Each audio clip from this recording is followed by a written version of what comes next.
আসসালামু আলাইকুম ওয়া রাহমাতুল্লাহি ওয়া বারাকাতুহু। প্রিয় শিক্ষার্থী বন্ধুরা, আমরা যেখানে ছিলাম আমরা জাস্ট সিনট্যাক্সটা নিয়ে আলোচনা করছিলাম। এবারে আমরা আরেকটা বিষয় জানবো, পিএইচপি কেস সেনসিটিভ। কেস মানে হচ্ছে আমরা যখন এমএস ওয়ার্ডে লিখি বা ছোট হাতের বড় হাতের এই যে বিষয়গুলো, এটাকে কেস বলা হয়। তো এটা case sensitive, PHP case sensitive.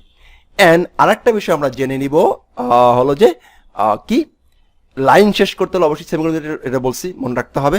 এটা আমরা প্রথমে খুব মেজর ভুল করি, তো প্রথমেই বারবার বলে নিচ্ছি, লাইন শেষ করতে হলে অবশ্যই সেমিকোলন দিতে হবে। লাইন শেষ মানে হচ্ছে সেমিকোলন। তার মানে হচ্ছে এরকম যদি আমরা বলি সে ইকো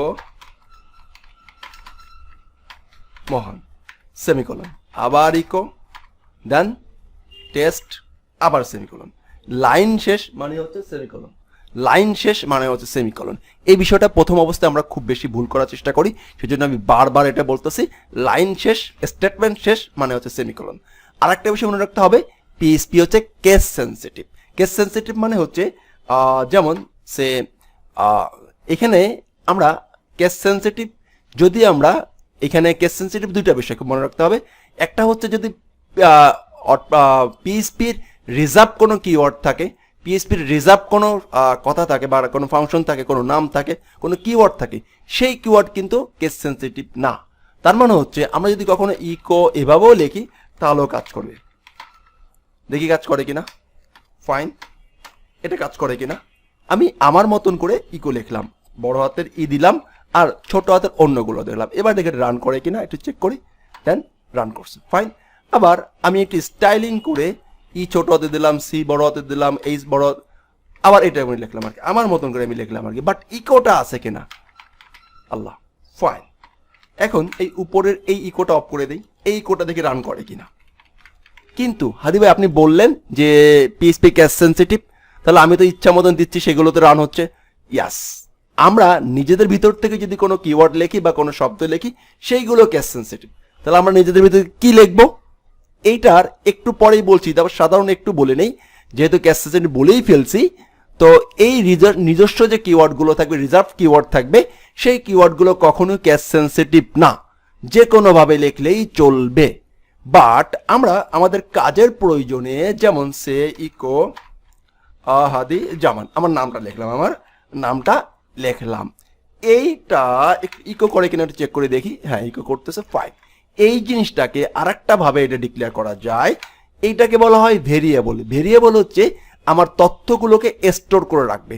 বাট এই স্টোর করে রাখবে ভেরিয়েবল কি, কয় প্রকার, এটা একটু পরে আলোচনা করছি। বাট আমি একটু দেখানোর চেষ্টা করছি যে নেম ইকুয়াল, আমি এটা রাখলাম, আমি এখানে একটা নেম নিলাম, অ্যান্ড এই নেমটাকে আমি একটু ইকো করার চেষ্টা করছি। ফাইন, চেষ্টা করলাম, ফাইন, এটা ইকো হলো। কারণ আমি নেম লিখছি, এখানে নেম লিখছি, বাট আমি নিছি এ নেম, বাট এখানে পাকামো করে আমি ইটা বড় হাতের দিলাম। কি দিলাম? ইটা বড় হাতের দিলাম। এটা আমাকে আউটপুট আসবে না এবং একটা ইরর দিবে। আনডিফাইন্ড ভেরিয়েবল মানে হচ্ছে এই ভেরিয়েবল তুমি ডিফাইন করো নাই, এই ভেরিয়েবল তুমি ডিফাইন করো নাই। তার মানে আমরা যে বিষয়গুলো লিখবো কাস্টম ভাবে, সেইগুলো কেস সেনসিটিভ, অ্যান্ড ওদের নিজস্ব যে রিজার্ভ কিওয়ার্ডগুলো থাকবে, সেই কিওয়ার্ডগুলো কেস সেনসিটিভ না। কেস সেনসিটিভ এই ইয়েস আর নোর বিষয় আমরা সামনে আরেকটু আলোচনা করলে বুঝতে পারবো ইনশাআল্লাহ। শুধুমাত্র বলে দিলাম পিএইচপি কেস সেনসিটিভ, বাট ও নিজস্বগুলো না, আমরা যেগুলো লিখবো সেইগুলো কেস সেনসিটিভ। ওকে ওকে, এই পর্বে আমি আরেকটা বিষয় বলে নিতে চাই, তা হলো যে আমরা পিএইচপিতে শুরু করার আগে আরেকটা বিষয় জানতে হবে, কমেন্টস। কমেন্ট কি জিনিস? কমেন্ট হচ্ছে এমন একটা জিনিস, এমন একটা মেকানিজম, যে মেকানিজমের মাধ্যমে আমাদের কোডটা, আমাদের লেখাটা আমাদের ফাইলে থাকবে, বাট মানে কিন্তু তিনি আউটপুটে দেখা যাবে না। এই যে রোড দিচ্ছে না, তাহলে এটাকে আমরা কমেন্ট আউট করে রাখবো। এই কত নম্বর লাইনে দেখেন, 8 নম্বর লাইনের প্রবলেম, লাইন নম্বর বলে দিবে 8 নম্বর লাইনের প্রবলেম। তাহলে 8 নম্বর লাইনে যাবো, এটা হচ্ছে কমেন্ট করে রাখবো, এটাকে আর কার্যকারিতা দিব না। এই কমেন্ট করা যায় দুই ভাবে, মানে দুই রকম লেখা আমাদের, single line comment, multi line comment. তো সিঙ্গেল লাইন কমেন্ট জন্য আমরা ডাবল ব্যাকস্ল্যাশ দেবো। কি দিব? ডাবল ব্যাকস্ল্যাশ দিলে এটা কমেন্ট হয়ে যাবে। এবারে আমরা যদি এটা একটু চেক করার চেষ্টা করি, দেখেন এখানে কিন্তু ওইটার কোনো কাজ করতেছে না, কোনো ইফেক্ট পড়তেছে না, মানে এই লাইন আর এখানে নাই। এইটা অকেজো করে রাখবে, কি করে রাখবে, অকেজো করে রাখবে, বাট প্রোগ্রামাররা কোড ওপেন করলে এটা দেখতে পাবে। এটাকে বলা হচ্ছে কমেন্ট। এটা খুবই গুরুত্বপূর্ণ, খুবই গুরুত্বপূর্ণ, আমাদের কমেন্টটা কাজের ক্ষেত্রেই লাগবেই। তাহলে এই কমেন্ট হয় কয় প্রকার, দুই প্রকার, সিঙ্গেল দুই তিন প্রকার, তিন প্রকার আমি দেখাবো সামনে হয়তো, বা খুব বেশি যে আপনি জানবেন যে single line comment, multi line comment. Multi line কমেন্টের জন্য আমরা যে কাজটি করতে পারি তা হলো যে আমরা ডাবল ব্যাকস্ল্যাশ ভিতরে double star, double backslash double star, এখানে আমরা যত লাইন লিখবো সবগুলোকে যদি একবারে এখানে দিয়ে দেই তাহলে আর এখানে কোনো কিছু শো করবে না, কোনো কিছু দেখা যাবে না, সবগুলোই কিন্তু কমেন্টের ভিতরে পড়ে গেল। এই ছিল হচ্ছে কমেন্ট। কারণ কমেন্টটা নিয়ে আমি আরেকটু আলোচনা করব, সমস্যা নেই, বাট এই কমেন্ট নিয়ে আমাদেরকে গুরুত্বপূর্ণ বুঝতে হবে। কারণ আমরা অনেক কিছু এখানে লিখে রাখবো, বাট না, কাজ করতেছে না, ওই একটা লাইনের জন্য হয়তো আমাদের টোটাল প্রোগ্রাম কাজ করতেছে না, তখন আমরা ওই লাইনটাকে কি করে দেবো, কমেন্ট করে রাখবো। ওকে, মনে করেন যে এইটা ইরো রাখা আছে, সমস্যা নাই, এইটাকে আমি এখন একটু ইকো চেক করে দেখতেছি, ফাইন।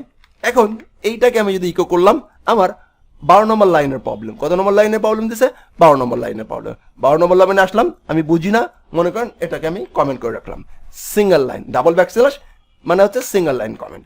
সিঙ্গেল লাইন কমেন্টের মাধ্যমে এটাকে আমরা অফ করে রাখলাম, প্রোগ্রামে কোনো উপর ইফেক্ট পড়তেছে না, বাট সে কিন্তু আছে। তাহলে আমরা এই লেসনে দুটা জিনিস শেখার চেষ্টা করলাম।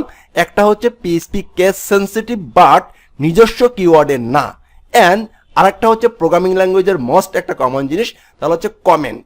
তো কমেন্ট হচ্ছে দুই প্রকার, single line comment and multi line comment. Single line কমেন্টের জন্য আমরা ডাবল ব্যাকস্ল্যাশ ইউজ করব, আর মাল্টি লাইন কমেন্টের জন্য ডাবল ব্যাকস্ল্যাশ ভিতরে ডাবল স্টার দিয়ে স্টারটাকে এন্টার দিয়ে নেব, এভাবে করে। এখানে যত লাইন থাকবে সবগুলো PHP লাইন কমেন্ট আউট হয়ে যাবে, কোনো কাজ করবে না। দেখেন এই দুইটা লাইনকে আমরা যদি এখানে এখন রেখে দেই, ওখান থেকে কাট করে এখানে পেস্ট করলাম, অ্যান্ড যদি এটা এখন রিলোড দেই, কোনো প্রকার কাজ করবে না, কারণ কমেন্টের ভিতরে আছে, সেই কমেন্টের বিষয়গুলো পড়তে পারে না, রিড করতে পারে না। যখন রান মোডে আসে ব্রাউজার, এগুলো পড়তে পারে না। এই ছিল কমেন্ট নিয়ে কথাবার্তা। তাহলে এই লেসনে আমরা দুটো জিনিস শিখলাম, একটা হচ্ছে কেস সেনসিটিভ, আর হচ্ছে একটা কমেন্ট। অবশ্যই এই বিষয়টা প্র্যাকটিস করে রাখবেন। ধন্যবাদ। আর অবশ্যই এর আগের লেসনে আমি আপনাদেরকে 5টা নিতে বলছিলাম, যারা নিয়েছেন অবশ্যই কমেন্ট আউট করে জানান যে আপনারা কোন কোন পেজ নিয়েছেন। যারা যে পেজগুলো নিয়েছেন সেই পেজগুলো কমেন্ট আউট করে জানিয়ে দেন যে আপনারা এই পেজগুলো নিছেন। ধন্যবাদ। আসসালামু আলাইকুম ওয়া রাহমাতুল্লাহ।